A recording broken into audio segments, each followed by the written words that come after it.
So we are the Utopian Group, and we have written a chapter about utopia and what is utopia. So to start, we want to bring you on a journey, and we want to say to you that at the very beginning, we believe that there are as many utopias as there are people in the world. So we would like to start with an example of what we think is a wonderful utopia. I'm a teacher and one of the executive director at Participatory School in Tehran, Iran. Participatory School is the initial whose founder, Dr. Nasser Yousefi, established about 18 years ago with a humanistic approach. His starting point was when he decided not to send his daughter to the classical education systems. Despite all the pressures and problems in the country, he created an institute for cooperative and alternative education. In our school, we believe that listening to another voice and preparing an environment for dialogue is very valuable, recognizing that each child is unique and education must begin where they are and also should be considered taking into account to the individual differences that they have. At school, what is more pleasant is that the direct link between education and life, and we also believe that when a person gets access to his interests, talents, abilities, self-esteem, empathy, peace, and whatever, the world around them will be appearing them. Also concepts such as participations, commitment, choice, otherness, problem solving, education in the extent of life are important. We define ourselves with this and try to include these elements in the classes and education. This is private school without ministry approval. We have about 240 students, 6 to 18 years in both gender, which is against the common education. In there, the definition of school is not a closed place with 4 walls that has a system of domination and control. Rather, the whole community is the school. We believe that it's necessary to teach freedom to students. Based on this way of founder was inspiring for me. His personality and the vision, the belief in human agency, or maybe the commitment and responsibility attracted me to continue there. We also believe in the participations of parents in the education and process. Over the past 10 years at that school, I learned that personal dreams are important, can contribute to individual process of learning and education. So we help the children to make a wish or follow their ideas or dreams or whatever. And that the school, at the schools of family, provide the opportunity for all to follow their dreams as much as they could. I consider utopia as a process that includes values and visions rather than a sole destination. And this school represents that utopia not only for the founder, but for many others too. And now I just wanted and added something else about the school, that recently a new branch of our school, just called the Peace School, has been established in Toronto, Canada. And it's a member of several international organizations such as European Democratic Education Community and Alternative Education Resources Organization and Humanistic Kids. So I think that the utopias that maybe about 20 years ago that Nasser Yousefi was made it, and now I can that's established, and I can talk about it here about this school, and it's very I'm very happy to talk about it here and right now next to you. Thank you. Super. Thank you. It's your reality now. Yes. You made it a reality. Yes. What is utopia? So, when we started on this journey of utopia and what is utopia, we spent a long time working through this process, and we realized that there is never going to be one utopia because, as we said earlier, there is as many utopias as there are people in the world. But what we think is really important is that you take that time to create a shared vision. So sometimes people will say utopia is something that is out there in the sky, never going to be reached. Instead, what we would like to do is we would like to take you on a journey, on a pathway with us, where we're going to help you and help us, help everybody create their utopias. So every utopia is completely different because it is referring to whichever group there is. Every different group is going to have a completely different utopia. No 3 or 4 people, when they come together, are going to create the same thing. If somebody else was in our project, somebody else was in our chapter, it would be a different chapter because it would be somebody else's opinion. So it is the exact same for utopias. But 1 or 2 of the things that we think are really important are, it's a shared vision between learners, educators, and communities. And you have to see yourself in this shared vision. You have to allow others to be in this shared vision with you. And that's a really important part. And it takes reflection, it takes listening, and it takes the willingness to want to take other people's opinions and values on board. Yeah, this reminds me, probably some of you have never been thinking about utopia. Probably at the beginning we should start with the definition of utopia.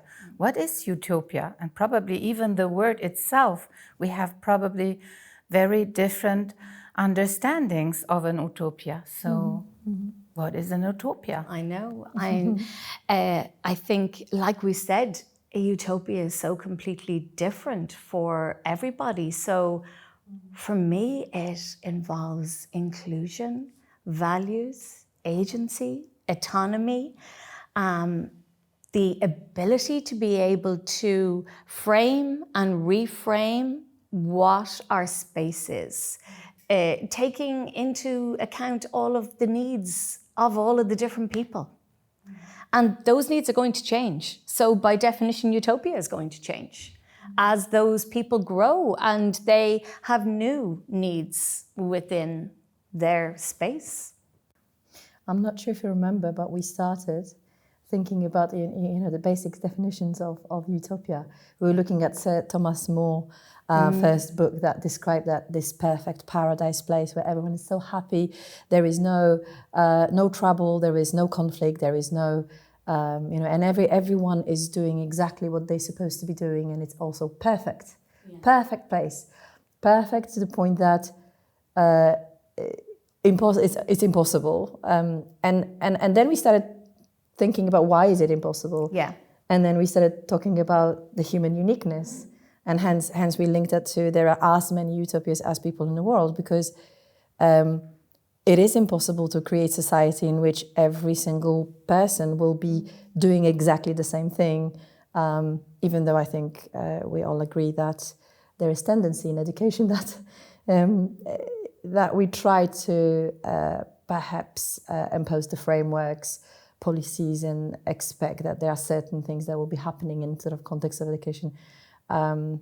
Yet I think what we're trying to do is slightly kind of go against the utopian sort of whole and a sort of unity, with the view that we create that unity, but we see that each and every person who is in there as a unique being with everything that they bring, and they're being seen, they're being heard, they're being respected and valued, and it starts with the role of the educator and the teacher in that space. But it also means that that teacher needs to know that they are respected and what they bring to the room is valuable and valued. And I think that's so important. And we talked about the fact that we want to make this chapter, and I hope we did in this chapter, create this grounding. So instead of a utopia being something that you will never achieve, that is always going to be up there in the sky somewhere, instead we want to build this path, give you the building blocks to show you how you are going to, and how we tried to create a utopia. Because for us, writing this, we had to create our own utopia to be able to write a chapter that we had a we were process. really We happy had a with. process, yeah. So it was a unique space and a unique thing that we had to create. And it is going to be the same for every educator, for all the learners. And then when a new learner joins a group, you've got that space where we now need to take their needs, their wants, their goals, what they want to achieve into that space as well.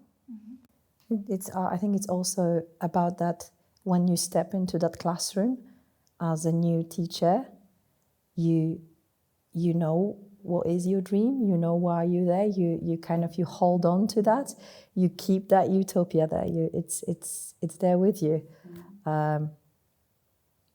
Utopia, dream. I'm not sure if this is how you want to think about it. But that's how we started kind of. It was theorizing almost, right? And for us, we wanted to not just think about a dream, but think how a dream can be concreted in this world, how we can actually create it. So it's no longer something that is up there. It is something that can be your reality. A different and stage is your of reality. A different stage of that path that we, Something dynamic about it, isn't it? I think so. Yes, and we thought about different meanings of utopias and different experiences with utopias. So a lot of people probably have had experiences with frustration and barriers to get to the alternative tomorrow. They had a clear concept, a clear idea what they were following, but then there were others who didn't understand their dream or their perspective, others that were going into another direction because they were following another utopia or another alternative tomorrow. And we know that in the education system, transformation is a very, very complex thing. To transform a whole institution, a whole system, means that you have to involve all the different actors into the process. So if one of them doesn't feel participating in the process, what does it make with that person? And probably it raises insurances or it raises risks and problems to these people. So we always need to think about the utopias, and I use the word in a version that it's not one utopia, it's many utopias. So we need to share our utopias, and we also need to talk about our barriers that we are facing in the process with all the others, so that the other actors, all of them understand what are the challenges for each of the individual person. What have been the challenges for your principal of the school as a father and also being a professional? What are the challenges for the school board or for the policy makers and for each individual student or teacher? So we also need to take an account in the process all the irritations and risks that people are taking if we're changing something. You're losing your path. You were investing a lot of things to become to that position where you are now. So to become a professor, for example, at the university, you were doing your PhD, you were doing research, you were doing this and that. And then somebody comes and says, oh, you're going to the wrong direction. So you have to change everything that makes your identity, your personality, your profession, and do something new or change something in your traditional way of doing things. And these are really barriers, and we have to take them into account in the process so that we really can get to a shared dream, to a shared vision that we are all following together. But Kirsten, aren't you saying that actually in order for us to integrate the dreams, it's possible? So they are not only dreams, but yes, there's going to be a lot of barriers. There is complexity around it. There is a lot that's going to be on your, standing, perhaps, going against the sort of the tide, but still it's possible, right? Yes. So what we're trying to do is to integrate that dream at different sort of at different times in their sort of educational career, but also knowing that complexity sometimes creates the barriers, but perhaps sometimes it also creates the solutions, or opens up the solutions, exactly like in Miriam's example, because on surface, when I'm just thinking about your example of on surface, what you're saying is that the school you work for is a co-educational school that doesn't have an approval by ministry. You're sitting here, you're telling us about the school that exists, and it's this like how come, and it happened, and it's possible. So it's your founder not only made that happen, but also inspire others to do the same and to grow the idea, grow it. And I think that brings up a really important point when we talk about the fact that there's different perspectives and different perspectives on different things. I think that also highlights that one person's utopia could be somebody else's dystopia. And we need to be able to look at everybody's perspective so that we can find that shared vision, so that you can find that space that you've got a utopia that takes into account all of those different things. And as an educator, you need to be really, really willing to listen, to change, to hear things, to really, really, really hear. It's to kind of be open, to possibility, and willing to change, and to use our values also for the process, for the path that we have to go. So it's empathy towards the people who are not understanding our vision today, but probably tomorrow. So it needs that we are using the values and we're going on an inclusive way to come to that future, to that alternative future. So I suppose what we're saying is there's no real definition of utopia. We can't say, here is the definition, go and create it, there you go, because it changes with every single group, with every different space. There's going to be a new utopia depending on what the people within that community need. So it's everybody's dreams, everybody's beliefs, everybody's shared values that are the important ones. Yes. And I also think probably the word or the term utopia, it is very much connected to the concept of that we will never arrive at that place or at that point. And I think that's why I prefer the concept of vision or the concept of an alternative tomorrow, because we all can think about an alternative tomorrow. And we don't have to start with the utopia, but sometimes it helps to have an utopia to understand what would be your next steps and who else would you need for the process to be successful in changing the world. I'm just thinking utopian ideas that were thought of by educators, I don't know, in last century are now reality. What Marian School did once was unthinkable. It was a very truly utopian idea, and everyone would say impossible, yet it exists. So it's something about how the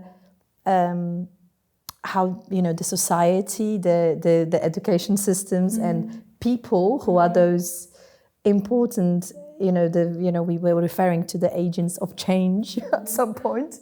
That the people are, they what you think, what you dream about, it really matters, because without it, it's not. Then there's not going to be progress. There's not going to be that utopia will not be the reality, and yet we know that it can be a reality. So it's important to have those utopias. How is utopia co-created? Yes, we thought about that a lot because we think if it's a collective good that we are trying to reach, like for example, a fully inclusive school or a fully inclusive system. So if it's a collective good and we need every actor in the system, every actor in the society to understand our utopia, we need to find ways to build a space where we can co-create the utopia. And this is sometimes quite difficult because bringing people from all these different institutions and levels in the system together, and not only for one time, for one term, to work with them, to understand that it's a shared process that we have to step into it. And I think that's a bit difficult. And so what we need is, utopia is not about a destination, it is a process. Everyone can start this journey today, and you can find partners and collaborations, you can find others who are sharing your dream and who can be your strengths in the process. We can learn from everyone in the process. So for example, if you would say, let's start to develop an inclusive school. A lot of teachers in Germany, when I talk to them about school development, inclusive school development, they say, yes, but first we have to have these resources, we have to have this financial aid, we have to have these structures. But then I say, no, that's not the way. You can start tomorrow.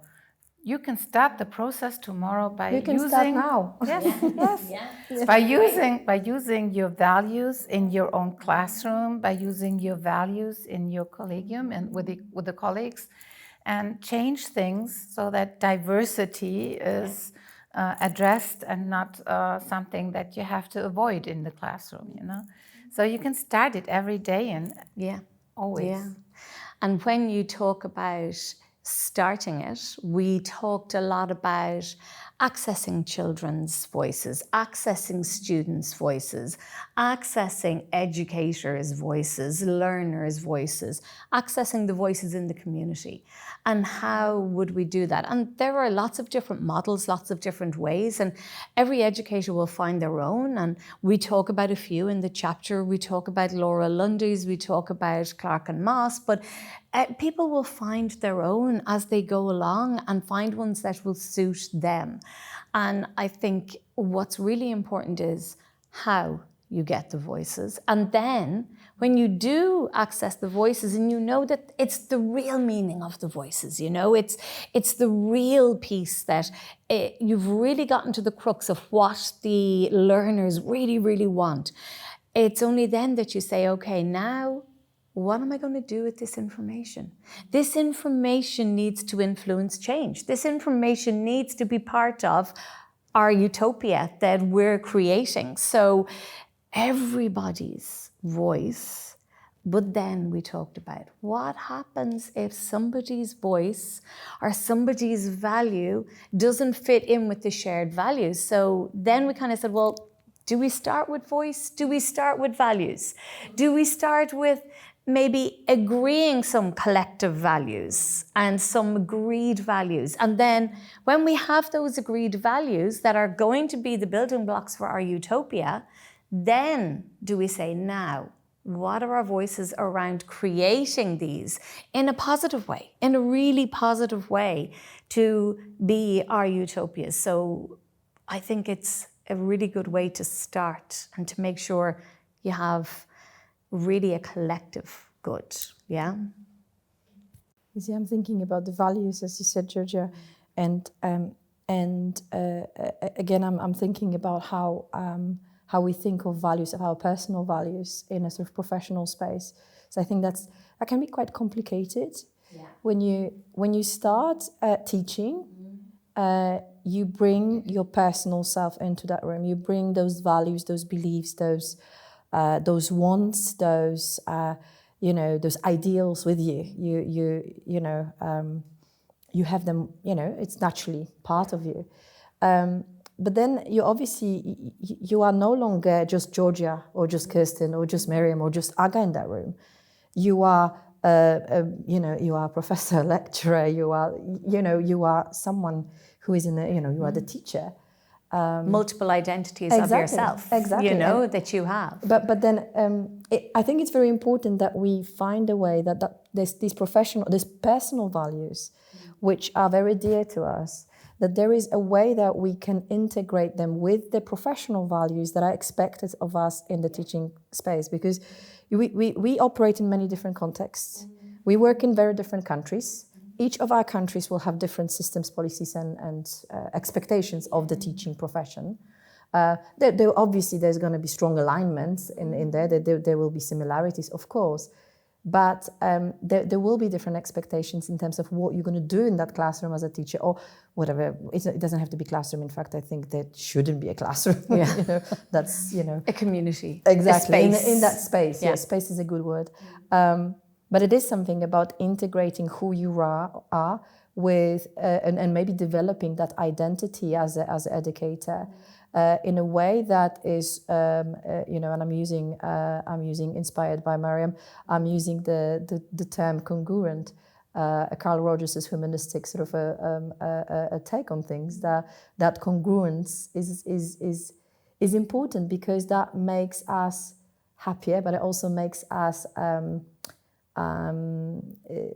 There will be this integrity to how we are with our students, with ourselves, with each other. So I'm thinking about this concept of ideal self, perceived self, and an actual self. Rogerian, where those identities find a way that those identities kind of click together. Yeah. The saying that you're not just talking the talk, but you're walking the walk. So it's that the same sort of premise there. And it's really interesting that you say that, because in order for that to happen, people have to have a certain amount of autonomy, a certain amount of agency within their workplace, within their learning environment, be it if you are a learner, be it if you're an educator. If you are part of that, every person needs to have their agency, to have their autonomy, to be able to enable this creation and this co-creation of the utopias that are going to exist. I would like to express two things. The first thing is what Aga said, you have to have role models. And I think that we as teachers should always also be role models to the students wherever we're teaching.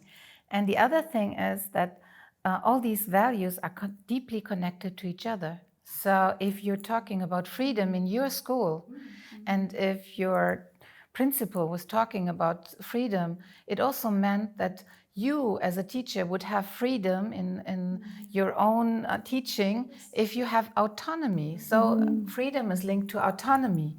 And autonomy, again, or inclusive education, is linked to empathy. How can you meet the needs of every individual child if you're not empathic? So we see that there is a huge connection between all these different values. And I think it's probably a little bit too complex to start with all of them. But our idea in the communication the last days was that we, as a group, would find values that we would address first, and that we start with some values and that we develop more values and probably share our concepts about all these different values, because it's also the same. We don't have the same meaning of freedom, or not the same meaning of inclusion. So we need to address that too. I think all of us, though, however, would agree that freedom is a universal value when it comes to human beings. And that's how we arrive at love as well. But there are elements that are universal to all of us, regardless of our contexts, and we will have a shared understanding. Maybe not shared understandings, but we will understand that this is a positive. That's something that's very, very positive and important in our lives. Maybe we will interpret it differently because we obviously use our perspectives and experiences and everything else. But we would know that there's ultimate good to those, right?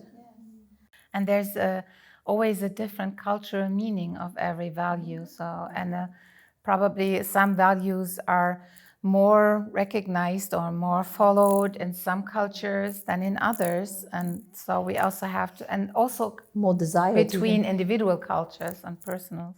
And I think that's one of the main reasons why you have to go back to that funds of knowledge. Funds of knowledge yes, of the learners, funds of knowledge of the educator.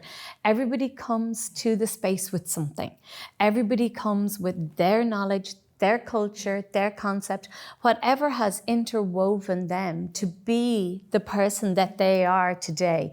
Again, those multiple identities, the culture, everything that they have experienced in their life creates the now self. And it's almost as if you can imagine a person being made up of lots and lots of little jigsaw pieces. If we only see half of those jigsaw pieces, we only see half of the person. We need to see the whole of the person to be able to really meaningfully ensure that their needs, their wants, their voices are part of the co-creation of the utopia. Because if we don't have that, we don't have a full utopia, because it's just tokenistic. We're only doing it to tick a box to say, I think I've tried to do that. Whereas we really want to achieve this. Yes, and we concluded at the end of our discourse over the last days that it's the question, how do we create education through these values? So what does it mean for the educational situation? What does it mean for us as an educator of our role? So we have to connect it back to the concept of education. That's it. And putting learning first. Learning first, then teaching. Changing the teaching to suit the learning. The learning has to happen first. So if this happens, then your environment becomes way more inclusive because you see the whole child. You know who the whole child is. You know who the whole student is. And you can really create it within the educational system. Every teacher needs to be a learner first. Yeah. They need to learn. They need to learn who is in this room with them, what matters to every single person in there. And I know that, yes, we're discussing utopias. It is impossible to think about, class of 30 children and you know each and every one of them. You probably will take several weeks before you learn their names properly, let alone actually knowing a bit more about them.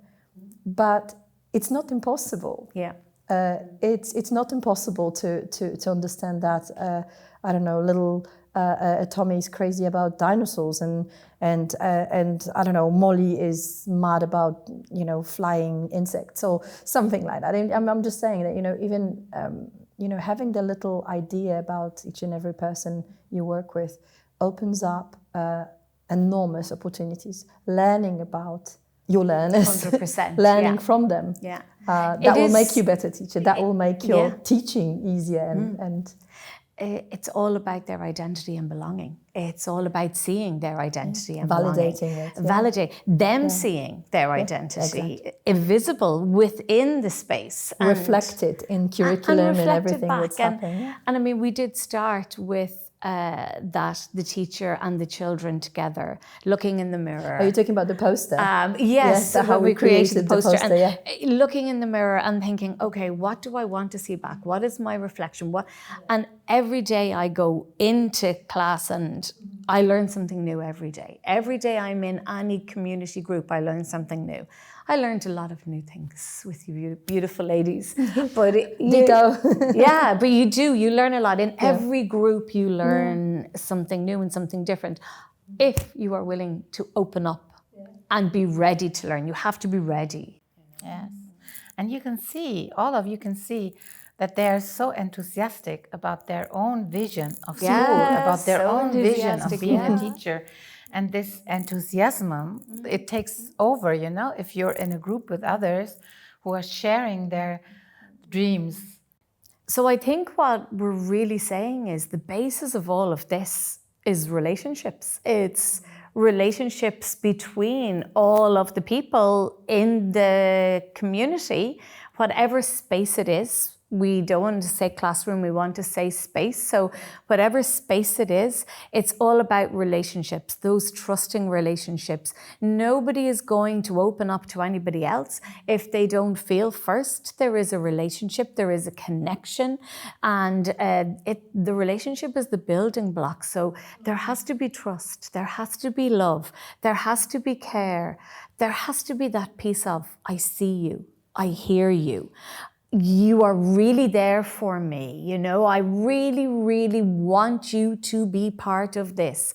It's important for me that you are part of this. And I think that is the basis of the relationships. And without anything that we have spoken about, if we don't have that, you won't be able to co-create anything. And you just brought me back to what I wanted to say before, so thank you. That's okay. And I think that everyone agrees that whoever work with kids, they see right through you. Yeah. They just see you right through you.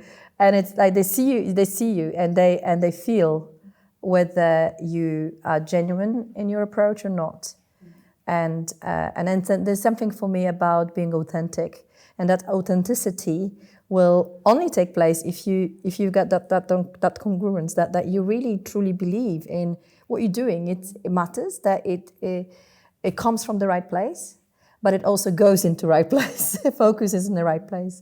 So your focus is on who is your learner, seeing the learner, working with the learner, bringing them in, allowing them to, giving that, creating a space for that agency. Providing that freedom of thought, of a play, work, whatever you call it, but it's as theirs as it is yours. Very much Paulo Freire's lens in there, so that the influence, Yeah, and I think to finish up with that, really what we would be saying to anybody who is interested in co-creating utopia, go to those relationships, create those relationships, give them the time and space that they deserve to be able to create them, so that you then really meaningfully get that participation. Without that meaningful participation, you're not going to be able to co-create anything that is really meaningful to anybody in the group. So if it is to be true, a really true utopia for that group, everybody needs to see themselves in it, and they need to believe that they were part of it. You have to bring everybody on the journey, not just one or two people. Links very nicely to that, our big mirror in the poster, where we have that mirror, but that mirror included everyone in there, and there is a reflection part. It's not only a reflection for the activity for the teacher and everyone in the classroom, because that's how that learning happens, but also the reflection of that you see yourself, you see others for who they are. The only thing I think that we didn't mention was that it's an ever-changing dynamic utopia. It's not a place where we once will be. It's an ever-changing dynamic, and so we have to take the dynamic between and the relationships into account, and we have to find ways of deepening the interactions in systems with others, so that we have enough time, we have the space, the time, the empathy for the others, all these things, so that we can start the journey together. And I think that's really important, because it is dynamic. It is completely evolving all the time. So it's not a space you need to get to eventually. It is a space that you're always going to be co-creating over and over and over again. Yeah. I'm thinking about when we talk about empathy, we talk about empathy and we talk about compassion as well in there. That, I think it was Brené Brown that said that compassion is a tool for empathy. And just thinking about it this way, it helps me to frame with that compassion is also an integral part to what we do, and that also helps, I think, when we move away from the ideal, when we need to work with conflict, when we need to work with anger, when we need to work with all of those emotions and difficulties in those spaces, because they're part of learning. They're part of who we are as people. And on one hand, we've got this utopian idea that it needs to be the ideal, but on the other hand, all of those problematic, maybe not problematic, they natural, they part of nature. Maybe I shouldn't be naming or branding it problematic. All of those elements are important parts of who we are, and they are necessary for us to work with them, to learn, to learn about each other and learn about ourselves in that. Absolutely. Why would you want utopia? So, that's such a broad question, but what we would love to say to anybody, and what we have really felt, is that when you start off as a teacher, you have all of these big dreams, and then you have an idea of how you want your class to be, how you want your space to be, how you want your learners to be. And then the layers of bureaucracy and the layers of the frameworks you have to work with, the tight schedules, they all come down one after the other. And you have to try to break through, find a way of working with these to still, achieve what you want to achieve. But we say, don't just look at that big picture. Take it back a step, reflect, stop, pause, reflect, and say, I can be an active agent of change right here in the space I'm in. So if you are the school administrator, if you are a policymaker, if you are a teacher, if you are teaching in a baby room, a wobbler room, a primary school, secondary school, in university, whatever space you're in, you can be an active agent of change. And you can encourage all of your students, your children, your participants to be active agents of change within that space. And then you're going to automatically create this common shared goal, and everybody is given this autonomy, this agency to be able to create and co-create continuously, because everybody's needs and wants change. The diversity of this needs to be acknowledged and accepted, and it allows everybody to realize, I just need to take this small step. So, Georgia, you're saying that why we need utopia? Is it because we need a dream? I think Or is it because we need that? We need to create our reality. We need our dream to be our reality. So, but we need the dream to need to help have to the create dream, that. but you need to drag it down here through all of these different layers and make it your reality, and say, no, it's not something fictional, it's not something out there, it's not something I can never achieve.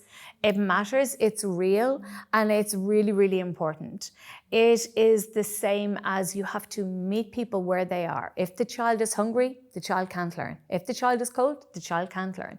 If the child is tired, the child needs to sleep. The child can't learn. It's the same with adults. If we are cold, hot, tired, we can't do what we want to do. We can't learn anything. And I think we need to be ready to take our dream, grasp it, make it a concrete reality by saying, I can't change the world, but I can change this space right here, right now. But I also think we need inspirations. And as you said, you got inspired by Pestalozzi, by literature, by philosophers. Others get inspirations by seeing inspiring practice. Others get inspired by models or concepts in the school. So I think we need inspirations, because sometimes we are on a path and we don't look to the sides of the path. Yeah. And so we have to, as a teacher in school or at the university, we have to open new minds. We have to open new ways, new paths. And so we have to give them inspirations. I just now I really enjoyed about your conversation, that because you all three just noticed and mentioned the important things that it's very important and interested me to listen to you. But now I want you to tell you an example that we did at school. That's in the path of creating utopia. We just make in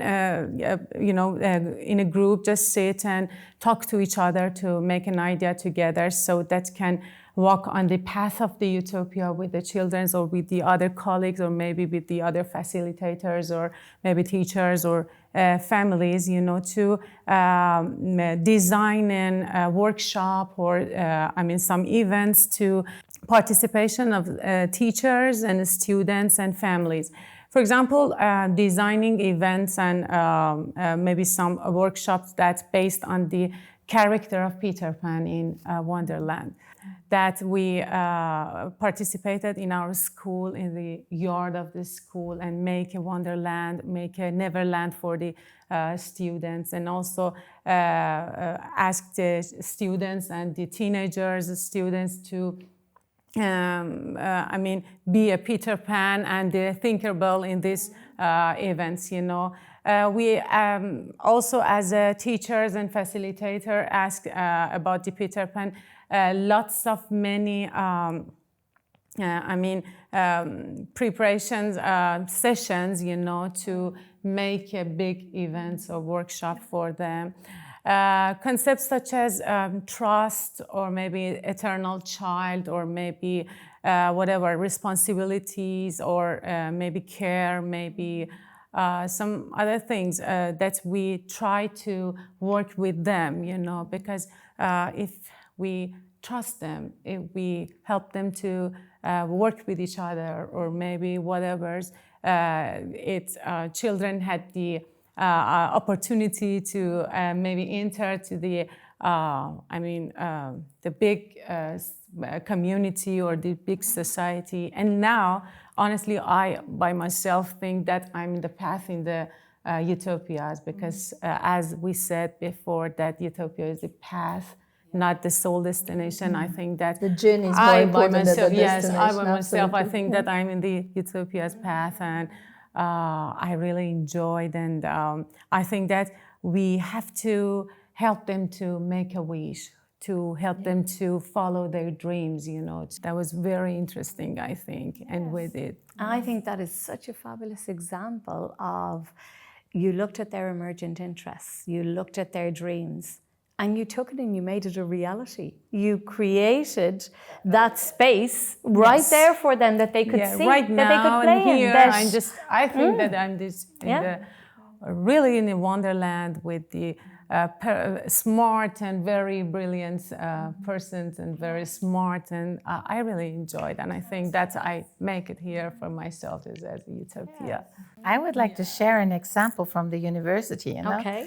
In special education, we're very often talking about the others. We're talking about our subject, our object of our work, and we have changed in the University of Education in Ludwigsburg, because we try to bring these people that we are talking about into the discourse, into the learning process. So we have introduced a module where we have theory and also self-advocates who are talking about their personal experiences, and it has changed our attitude, because if you're not only talking about the ones that you want to transform or change the world for, if you see that it's a valuable space that we have to think together about the alternative tomorrow. I think this is something, as a model, as a university, we should also be a model for a whole university approach, a whole school approach, a whole society approach. It's not something that takes place in little spaces or fields abroad. It's something that has to be in the heart of the society. Yeah. That's the culture of the school, isn't it? It has to be part of it. Yeah. Something also about the wholeness there, that usually the inclusive education is tucked away somewhere on the side. If you think about those frameworks, it's like, oh, it's a special education. It's not the whole education; it's a special education. You see what I mean? So it's what you're saying, Kirsten, is that you're bringing that back to the whole. And this is I'm going to kind of take from Marian's Peter Pan story, because I love the idea of magic. I love the idea of play. I love the idea of that bring the sparkle in all of this, you know, and maybe do something that is different.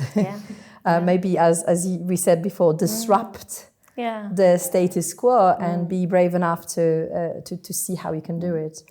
Sometimes you have to break those glass ceilings, don't you, to create precisely. what the utopia you want. Precisely.